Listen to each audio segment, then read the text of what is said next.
You want to ladder up to the company's metrics, but you need to figure out like where will community have outsized impact? Where will community be valuable where other things have failed? And I think that's the nuance that gets missed. What is the business impact that only you are driving? Or you're driving better than these like, I'm going to send an email campaigns. If you can drive that same metric with an email, you're going to do that because it's a lot more efficient. So what is community driving that's unique? Welcome to the Digital Community Leaders Podcast, where we chat with community experts on covering insights and leaving you with practical takeaways. Today, we're joined by Ashley Williams, community lead at Stripe, a financial services company that processed $1.4 trillion of payments in 2024. As Stripe partners, we've been using their excellent suite of products for over a decade. Ashley has an incredible track record in community leadership. She was the global head of community at Wix, senior manager of community at Airbnb, and head of community at ClassDojo before stepping into her role at Stripe. I can't wait to chat to Ashley about all things community. Let's get started. We are Steadfast Collective. We exist to craft digital applications that bring people together. A team of smart creatives, we are excited by technology, and we always aim to leave the internet in a better place than we found it. Working with many of the UK's leading communities, we use technology as an accelerator to help them grow and engage their members. Our applications resource membership organisations, grow businesses, and create value. We know what it takes to ship, market, and scale applications, and we apply this wealth of background knowledge to everything we do. We're not just another agency. We are community builders.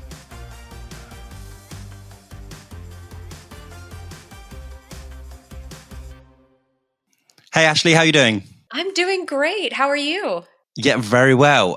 Really excited to have you here. You're the first guest of season 4 of the podcast. So I'm delighted you're joining us, and you're joining us from a new role as well, which would be really exciting to dive into. Yes, brand new. Just joined Stripe about 2 months ago, a little bit less than 2 months ago. So very new. Really exciting. So whereabouts in the world are you, Ashley? I'm actually in Chattanooga, Tennessee. So for many people, a very random location, but I did the New York to San Francisco thing for many years. And then we moved here about 4 years ago once I was able to start working remotely. Fab.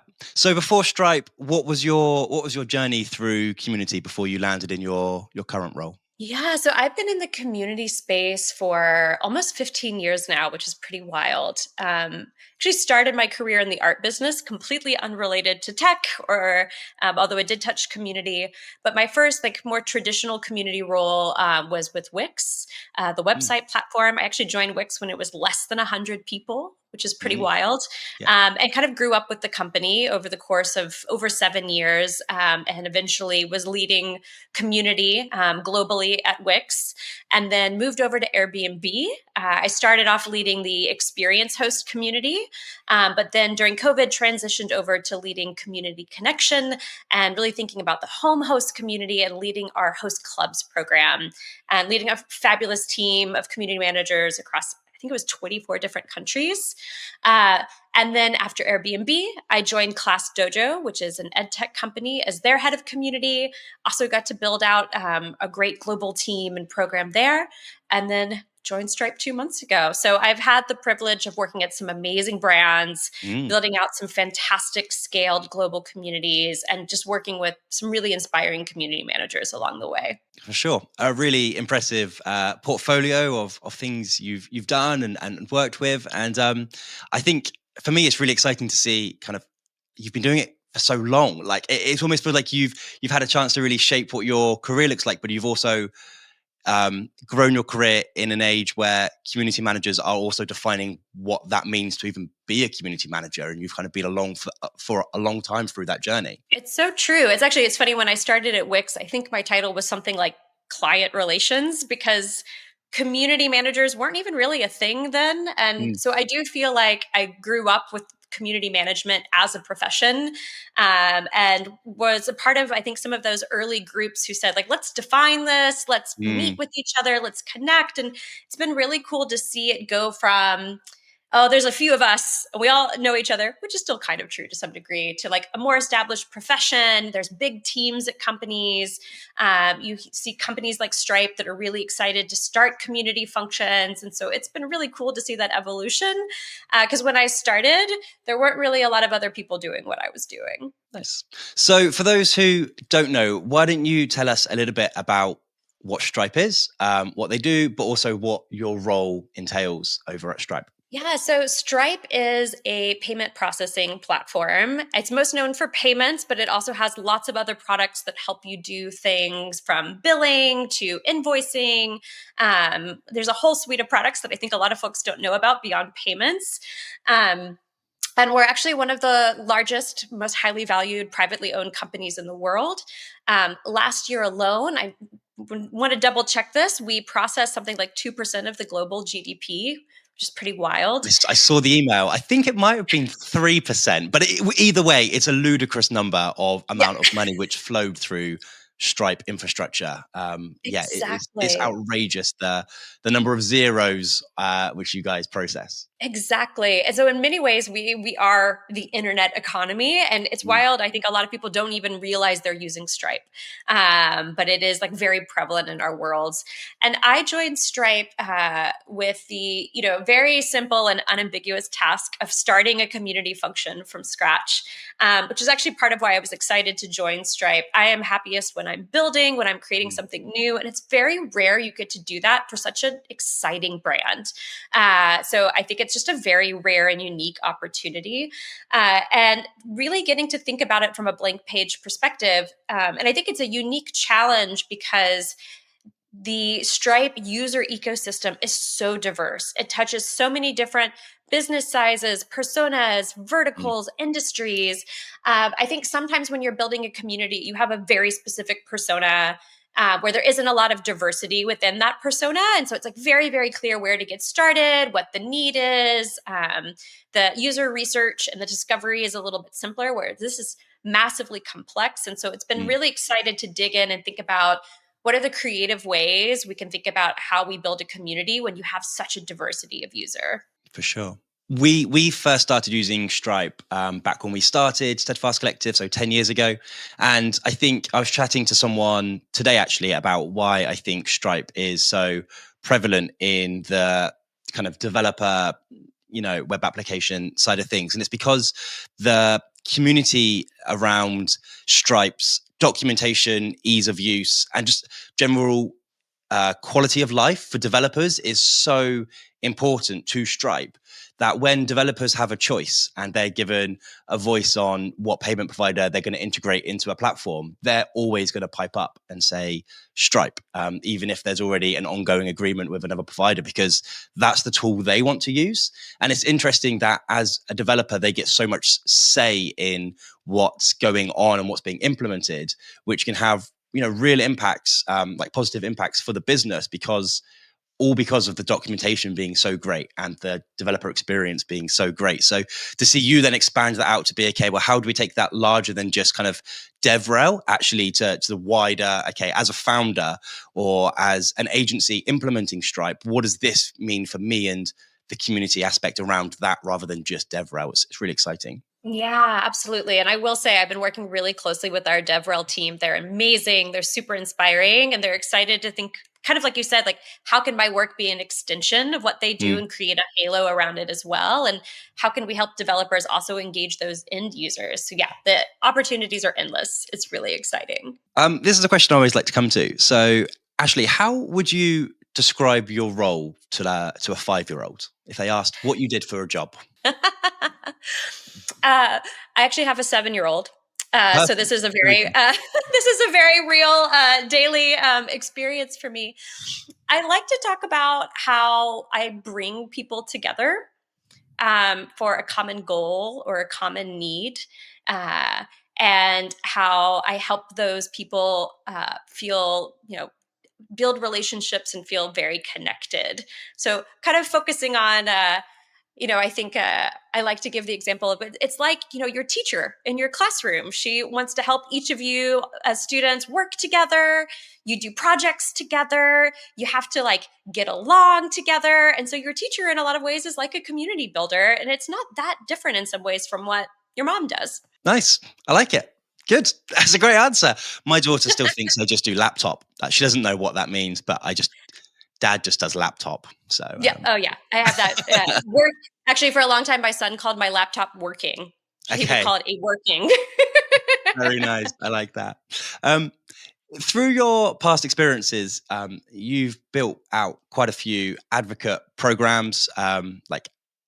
What would be your top tips and ideas that have really landed when implementing those programs? Absolutely. Yeah, I feel like advocate programs or community-led programs are definitely my like ultimate bread and butter. It's the Mm, thing I've done the most and I feel like I have the most expertise in my career.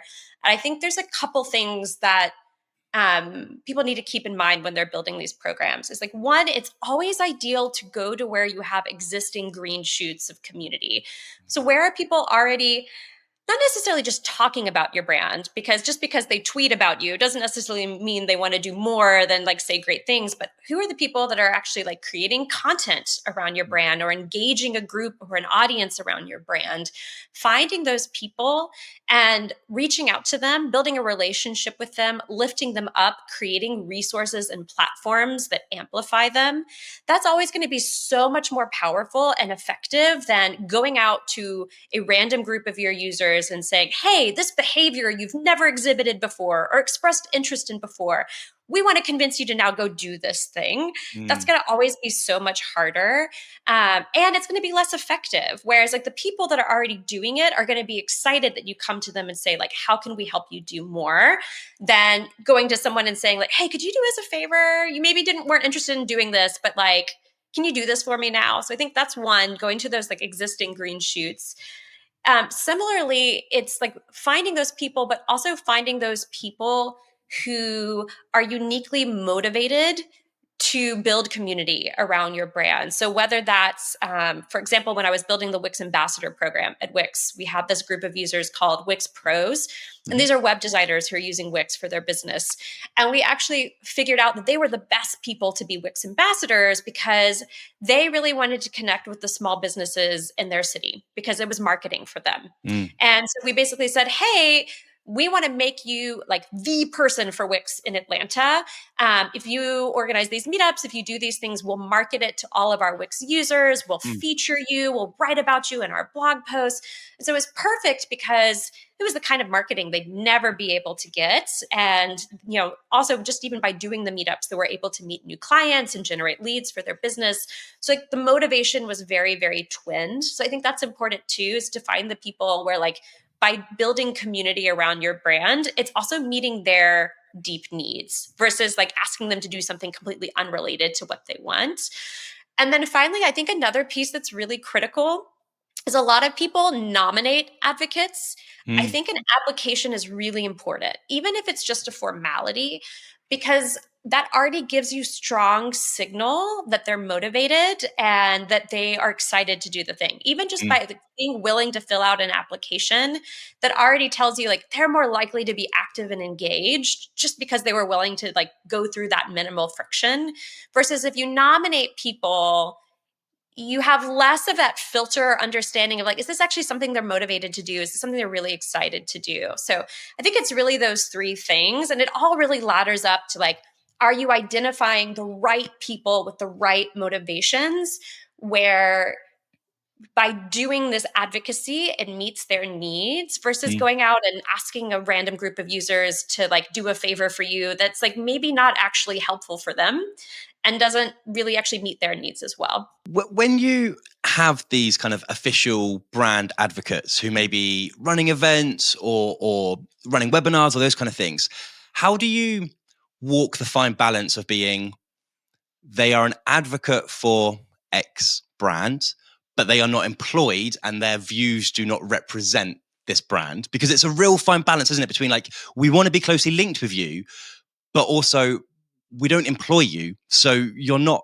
almost legally bound to do good by the company almost. So how do you walk that fine balance? Yeah, I think there's like a balance of proactive and reactive there. So proactively, I think it goes back to this application element of like really choosing the advocates that you think will be the best for that advocacy. And part of that is like, do you think they have strong alignment with the brand and be a strong representative of the brand? And then also, as you're onboarding these advocates, giving them real clear guidelines and toolkits. I actually think Creative Mornings does a really great job of this, even though they're not like a company brand per Mm. se.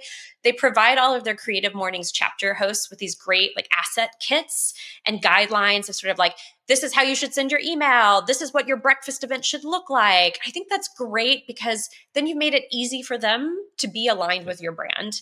So there's Mm. that as well. And then reactively, it's really thinking about, okay, what are all the like 5 billion different scenarios you can predict where like you might have an advocate go awry for some Mm. reason. And how are you going to be ready to respond to that? And what are those processes? And I think if you're at a big brand, for example, when I was at Airbnb, your legal team, your comms team, your trust and safety team are all critical partners to work with as you're building these programs, because they might also help you anticipate things you wouldn't even think of or Mm. put in place safeguards you wouldn't even think of. And so I think sometimes there's this like resistance of like, oh, are those teams going to bog me down with like blockers and bureaucracy? But actually, they're going to save you when like something goes Mm. wrong, because something will go wrong. That's just the nature of the beast. So I think on the reactive side is just being prepared to expect the unexpected. Mm. And also, like when something happens that you aren't prepared for, learn from it, playbookify it, because it might happen again. It's probably going to happen again, especially if you get to like a really, really mega scale. So I think it's that balance of like, how do you choose the right people and set them up for success? But also, how are you hyper vigilant and prepared on the other side when like something's going to go wrong? Because that's just the nature of the beast at the end of the day. Yeah, absolutely. I like that. Something we've been doing recently at Steadfast is we've been workshopping emergency scenarios. So I'll jump onto Slack at a random time in the day, drop in a scenario. So, for instance, the most recent one was just to let you know, Slack's now not working for the next 2 hours. And it's interesting to watch your team um, see who takes the lead, who steps in to create an initiative around creating some form of other communication channel, who gets informed, all of those different things. And what we're finding is there are definite blind spots. You know, for instance, we did a scenario around what if there's a data breach? Okay, fab. It turns out we hadn't playbooked that before, but now we definitely have. And we're building up this muscle memory of, okay, we know what to do in a scenario which we maybe don't wish to encounter. And it's building up those muscles around, okay, we now know how to do this. And I think in having those structures and experiences in place, even if they're real or not real, like bringing in legal and whatnot, it allows you the creative freedom to feel safe in your decisions of appointing people as ambassadors or whatever the situation is. So I think that the structure often brings more freedom than you think it does. Exactly. And I also love that you're doing it as a team exercise, because that was something else we found super valuable at Airbnb is we had towards the end of my time at Airbnb, I think we had something like 30 community managers that were like overseeing community leaders and host Mm. clubs. And they were all kind of in a silo of like something would happen to the community manager in Brazil, something would happen to a community manager in the United States, and they actually weren't sharing and learning from each other. So we also kind of like you did started to say like, okay, let's share this example. Let's talk Mm. about it together so we can all learn from it. And here's like how we're going to playbookify it in the future. So yeah, I love that you're doing it as a team, because I think that's the other thing is that like sometimes when community teams get big, you start to have your own experiences and it's like, oh, actually everyone's probably having that experience. We should learn from it instead of everyone's reinventing the wheel every time they hit a road bump. Absolutely. I would love to chat a bit more about technology. You've worked at lots of technology driven companies.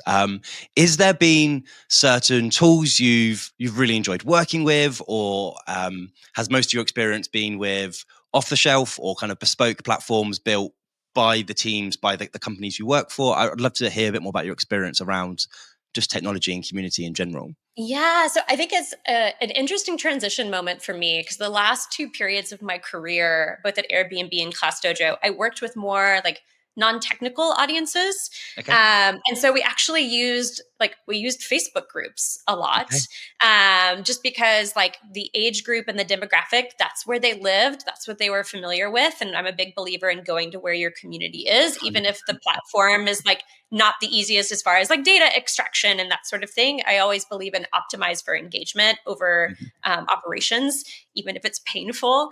But now I'm excited, like transitioning into Stripe with a much more technical audience. I think there's like a lot of opportunities to use other platforms where we will have more agility, more data insights. I think the other one that I've been hearing a lot of community conversation around that I haven't had the chance to play with as much as I'd like, but I think I'm going to get the chance at Stripe is like, I think we have a lot of scenarios where we have a program or a project we want to build out. We need some sort of like edge case product Mhm. in order to facilitate it so it isn't like a nightmare of manual operations. But it's probably too early to get like product or eng support on that thing, especially if you're at a big company. And so what I've been hearing a lot is people leveraging kind of these like new vibe coding tools like Lovable or WeWeb or Mhm. Riplet to say, oh, I'm going to make like a really scrappy proof of concept, test it out, and then I can go to my team and get the budget and the resources to like build something out for real. And so Mhm. that's one I'm excited to explore more. And I've been seeing a lot of community conversation around like, can we solve some of our problems with these vibe coding tools, and what does that look like? Nice. Yeah, no, that would be fun to experiment with. And I think as long as you have it gives you so much more credibility than when you do go to ask for that budget to prove that you've had something happen and work. And also it allows you to try something with minimal cost and risk, right? If it doesn't work, you can shelf it and go, that was really fun. It was a good 3 month trial, but actually turns out people don't want that thing, and you can move on without going, oh no, we just pulled a VP of engineering onto our project for 3 months and now they've wasted that time, for instance. Exactly, exactly. And it allows us to get things off the ground that I think one of the biggest challenges we as community managers have is we're often alone or we have a small team. I think that's just the reality for most people. I feel like I was very privileged at places like Airbnb to have a big team. I don't think that's as Mm, common for a lot of community managers.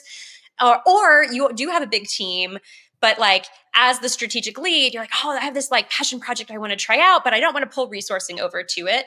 But a lot of times these tests would take so much of your time. And so like mm, finding these tools that increase your efficiency and allow you to test things without having to pull a lot of your own human resourcing too is also fantastic. absolutely. Um, through your career, I'm sure there's been times where you've been, advocating for community and you've hit some sort of resistance. Have you got an experience that comes to mind where you've maybe used like data rather than gut feel to kind of prove a point and actually come out feeling pretty smug about the situation? Yes, absolutely. And I think that's a critical skill for community managers to learn. Like, I can't emphasize enough, like, learning, getting yourself into the data, being Mm, data savvy, learning to paint a picture with data. I have like kind of more junior and up and coming community managers ask me all the time, like, what can I do? How do I level up? I'm like, data, data, data. yeah. Like learn SQL, like just go, like get really comfortable with data. Cause I think Mhm. that that gives you that next level of just like agility within an organization. You're so much more powerful in showing the impact your Yeah. programs are having. Yep. I think one example that I hear a lot and that I think that I've experienced a lot in my career and that I hear from other community managers is like, why would we do this with community, which is like resource heavy, less scaled? Although I think there are a lot of ways that community can unlock scale. Why would we do it with community versus like, we could just have a push notification in the app? So I feel Yeah. like I hear this a lot of like, I think sometimes people see this as like, it's a comms challenge. So why aren't we just sending comms? That's really easy and simple. And so I've seen a lot of times, like, how do you prove that community? Because I think that's like a missing piece is sometimes people are like, oh, I'm going to prove the business impact of community, but you actually need to prove the unique impact of Hmm. community. Like, what is community driving that like something that like a product, like a push notification can't solve? Hmm. One example I had that was really interesting is we had spun up this really cool event series at Airbnb in my early days there for experience hosts called Experiences Summits. And these were full day events for experience hosts. And so they were like very like, we were producing like, something like 50 events, like full day events. We were flying staff there. So it was like, they were not like, they were high touch, low Yeah. scale by a lot of, and so I think got a lot of feedback of like, okay, so you're saying this will increase host success, but like, can't we just send them some push notifications or some emails and like that'll increase host success? And so what I dug into is like the data on what were the most important host success metrics that like we could directly tie to revenue, and which were the ones we were struggling to move the needle on through those more scaled methods. Mm. And did we see that hosts who attended these events were having movement there? And Yeah. so I worked with data science after the first set of events. We saw, okay, I was like, I want to look across these metrics, these specific metrics that are tied to revenue, and we're not seeing like in product moving of the needle. And we saw, oh, okay, actually, while like these two metrics, not stat sig from these events, these three metrics, oh wow, like we are like moving the needle wildly through these events. And so we said, okay, this is our hypothesis of like why this event is really effective in moving that needle. And our hypothesis was is like there were certain things hosts needed to hear from other hosts. If they heard it from Airbnb, it was like, oh, you don't understand my business, like you don't get me, Hmm. like you're not a host. But if they heard it from another host being like, hey, I did this thing and it increased my revenue, other hosts were like, oh, I'm going to go do that Yeah. tomorrow. And so we optimized the events around that, around those metrics, and saw we were moving the needle even further. And so we were Mm. able to like, get massive more investment from the team and from the company because we were able to paint this picture with data of we're moving a needle that drives revenue that other channels have not been effective at driving. And this Yeah. is why we think community is the unlock for that. Unfortunately, then COVID hit and everything got shut down. We Yeah. had that magical moment. And I think I've seen a lot of those moments in my career of like, um, you want to ladder up to the company's metrics, but you need to figure out like where will community have outsized impact? Where will community be valuable where other Hmm. things have failed? And I think that's the nuance that gets missed. It's like, yes, you need to say the business impact, but what is the business impact that only you are driving or you're Hmm. driving better than these like I'm going to send an email Yeah. campaigns? Because if you can drive that same metric with an email, you're going to do that because it's a lot more efficient. So what is community driving that's unique? So yeah, it's like I can get on my soapbox about it. I think it's so important and it's been critical for me in my career for sure. That's absolutely a great insight. Yeah, because aligning to what your business goals is one thing, but ultimately, running Meta ads or running Google ads could also align with your business goals. But actually, what's the unique thing that you're doing that the other departments can't do? And it is a lot of effort to kind of work that out and to really, especially at a large organization, getting hold of the data to start with and actually attributing that can be a real challenge. But if you can push for it and you can get the data and you know what to do with the data, then actually or you work with the right people, it's so powerful. And it's hard to argue with what can be seen as like a nice to have department when you are proving those things, there and there again, and you know the language that the C-suite or the boardroom or the folks maybe above you are using, and you can almost step into those conversations without feeling like an outsider. It's really important. Exactly. And that's why I tell people like you're joining a new company and a new community role, become best friends with the data scientist that's relevant to you, like get really Mm. familiar with the data tools. And if you have the ability, I highly recommend hiring a community ops person on your team. If you have the resourcing and support, somebody who can like really own that, like, how are we making sure we're distilling and capturing data from the things we're doing and then exporting it in a way where we can translate into business impact. Like I've been very lucky to work with a lot of people who have that like very unique and powerful skill. Hmm. And so I think I know that's a luxury for a lot of people, but I do often recommend that if you're hiring out a community team, a community ops person is so powerful in that because that's going to be the unlock for you to get even more resourcing in the future. One of the things that I've been kind of thinking about recently is the use of AI, and I know that AI can instantly be something that people just go, I'm instantly just overwhelmed and heard this word too many times. But I think for me, I think it's almost ludicrous that we keep giving AI all the fun jobs, like the creative jobs. I want AI to deal with problems like moderation or really boring stuff like why is there a pipeline issue, or the really, why are we giving it all the fun jobs like writing and things. Yeah. And I think it would be really interesting to hear your point of view of where you feel AI may fit into your role or a community manager's role, but not from the look, we can now repurpose content in 6 different ways in 20 seconds, because that's almost, it's one of the fun parts of the role. Like, what do you see as like the boring bits of the job you feel like AI could really impact? I so agree with you. I think that's where AI is going to be a huge unlock for community. I think it's going back to what we were just saying about like using these AI vibe coding tools, for Yeah. example, of like community managers are usually trying to do so many things and they're usually Mhm. very under resourced. That's just like a very common scenario in the community world.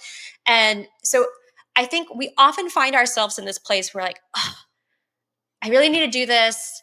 I think often it's around proving business value, of like, I need to like extract this data. I need to analyze this data, or I need to do this thing so I can get to like, oh, this is going to be manual. This is going to take up all my time. Like, should I hire an Upworker? I don't know what to do. I feel like I've been in that situation a lot. I talk to other community managers who are in that situation a lot. And so what I've been trying to do as like a practice, and what I've been encouraged, I actually talked to a community manager earlier this week and I suggested this to her, is like when I have that moment, I pause and I go and see like, is there an AI tool that could do this for me? Let me try to do it. And that's actually how I've started to learn and get familiar with AI. Because I think that's the other thing. I think there's this feeling of like, oh, that's terrifying. And like, it's this huge barrier to entry. And like, will I break something? And like AI, the beauty of AI is like, in a lot of these tools is they're designed to play. And like, you learn by doing and figuring it out. So I've been trying to think about when I'm in a meeting and I have that moment, like we had a scenario actually a few weeks ago where we had this like list of people. We were like, I wish we had like their like industry category. Like I wish this data said like it says their company name, but it doesn't say like what their industry is or whatever. I was like, why don't we try like feeding it into an LLM and see if it could categorize them for us versus us going in one by one, Googling it, looking it up, manually doing it. Or like we have a bunch of like community posts you need to analyze. There's like tons of tools now that can like do that analysis for you. So I've tried to make it a part of my practice now because I think sometimes, especially if you've been doing community for a long time, think you get stuck in this place of like, now here's the time I do the manual thing again because I'm Yep. under resourced. It's like, well, now you have AI and like there's a high statistical probability there's a tool out there that could do it for you or do part of the work for you. I think the key there is just making sure, disclaimer, making sure you do it in a way that meets your company's data policies. Mhm. And a lot of companies also have their own LLM or they have integrations. Actually, one I've been really loving that's been really powerful. We recently got the Gemini integration into Google Docs. Yep. And that's been great for me, especially since I'm new and I'm like digging in. Like I wanted to go through our last 4 years of user research on startups. And I was able to like feed all those documents into Gemini and say, like, tell me what these documents say, Yeah. basically. So it was great. I was able to do like fast track all this research. So yeah, so that's, I think it really is just like, if you find yourself saying, I'm going to do a manual task, pause and see if you can do it with AI. And that'll help you learn these tools too. Yeah, and for sure. And for people who are either solo community managers or in very small teams, I find it really helpful for maybe it might be passing in a report, and then you'll pass in your notes on the report because you're trying to write something about the report. And I'll just be like, okay, ChatGPT or whatever it is, what did I miss? And it's really good as like a second pair of eyes to maybe not do your work for you, but to almost rub a duck against, or just to almost be like, if you had a counterpart in your role, it's like having that. And I find it really helpful for those kind of things. But like you said, also passing in lists of things and be like, can you just do this role for me? Like, can you do all this Googling for me? I recently wrote 50 possible video titles for YouTube. And then I passed it into AI and I was like, okay, can you give me this list of 50, but with like optimized for retention rate in terms of, and it just gave me like 50 alternative titles, which was a really helpful thing, which would have taken me a long time to do. And some of them weren't great, but it just gave me a different perspective. And it was like having another person with me. It was really helpful. And we do Yeah, use it a lot, but you're right. It is important. You're not just passing in wildly protected information, because let's be honest, no one knows where that data really goes. true. Actually, one of the last questions I want to ask you is, as someone who has been in this sort of role for a little while, and you've experienced different sizes of companies you've worked for, but lots of well-known brands, what would be your advice for someone who is maybe feeling imposter syndrome, maybe new to the role, maybe feeling just generally nervous about their position in a fairly unstable economy? And how can we make community managers feel comfortable and safe in what they're doing? Yeah. And I think that community management as a profession, I think we're particularly plagued by imposter syndrome because what we do is so complex and so amorphous in a lot of ways. I think, community, going back to how would you describe community to a 5-year-old? I think explaining the complexity of community, it's like we're basically movement builders. Like we're building movements of humans. That's really complex. Mm, Explaining that to people is really hard. And there aren't armies of us. Like it isn't like I think other roles. So I'm currently sitting in the product marketing function at Stripe. And there's something like, I don't know, like 50 product marketers. And so it's very well established. This is what a product marketer is. This is what they do at Stripe. And I think there's a lot of roles like that where, yeah, the work is complex, but there's a lot of people doing it. It's kind of understood what it is. Whereas, like with community, we're often called upon to explain what we do like over and over and over again. And that can mhm, start to wear you down. I think one thing I've been reminding myself lately, I think it's hard to remind ourselves of it, but I think it's powerful if you can remind yourself of it, is that just because somebody's asking you a question, it doesn't mean they're questioning you. I mm, think sometimes we approach it of like, they ask me a question about community and we go to this defensive place of like, they're questioning me and my work, partially because we have PTSD as community managers having to explain our work so often. But usually what it is they're just genuinely curious and they don't know anything about community. And so what I try to do in those moments, and it's a conscious thing, it's like instead of getting defensive, oh, they don't understand me. It's the saying actually like, oh, I'm going to own this role as a teacher and an educator. And that will position me as a thought leader. And so I'm going to reply with confidence mhm, because I'm the expert here. Actually, the wonderful human who referred me to my role at Stripe, shout out to Ricardo. He actually, my first week at Stripe, he like chatted with me and he said, Ashley, just remember that you are the expert on this. Like nobody else at Stripe knows this like you. You are the expert. And that was like such a powerful reminder of mhm, I have an opportunity to be a thought leader here and set myself up as a thought leader. And I think that's the other thing. A lot of companies have Slack channels or like learning initiatives. Is there a way that you could start to like, for example, this is a practice I'm doing at Stripe, but I also did it at ClassDojo and Airbnb, is I share a weekly community snack. And I have a Slack channel where like if people who are interested in learning about community, they can join. And it's literally just some bullet points of like, here's some articles or like podcasts I like engaged with this week. This is what I learned from it. This is what I recommend. Um, because it often is, it's just people don't know what community is or what we do or what the power of it is. And instead of being like, oh, I've got to like explain myself and like they don't trust me, instead having this approach of like, this is my chance to teach them. mm. And that's going to set me up as a thought leader. And that'll be powerful for my career. So I think it's doing that mental shift, even though it's hard, of seeing those moments as an opportunity instead of a dig. Love it. So good. It's been so good to talk, Ashley. Thank you so much for your time. Like, Of I'm course, Pete. delighted we got to chat, and especially at the start of your Stripe career. I'm excited to follow on and see what you implement. And as we're a Stripe partners, so we will directly feel the impact of the work you do. And I'm really excited to kind of see that progress through. And it's such an exciting brand to get to work on. As someone who works in web development, for me, Stripe is almost like the pinnacle of where it gets to. So I'm really excited for you to be stepping into this role, and we get to like personally feel the impact of the great work I know you're going to do. Oh, thank you, Pete. Well, and thank you for inviting me. This has been so much fun. I haven't done anything like this in a while, and I'm trying to get back into it. So it's just great to get to talk community and share. And I think that's the other thing. If anybody is feeling community angst or lost or like trying to progress in your career and community, please reach out to me on LinkedIn. I'm always happy to do virtual coffee chats because I know it is a unique field and we should all stick together. So good. Thank you so much for your time, and we'll chat again soon. Thank you, Ashley. This is the Digital Community Leaders Survey 2023. And this is the Digital Community Leaders Survey 2023 second edition. Back in 2023, we released a beautiful printed book. And due to its popularity, we sold out of printed copies. Rather than reprinting, we listened to your feedback and we included 40% more content in this copy. We created the report to be a data-backed handbook for building the foundations of your brand's community. For instance, did you know that 70% of communities we surveyed saw growth over the last 12 months?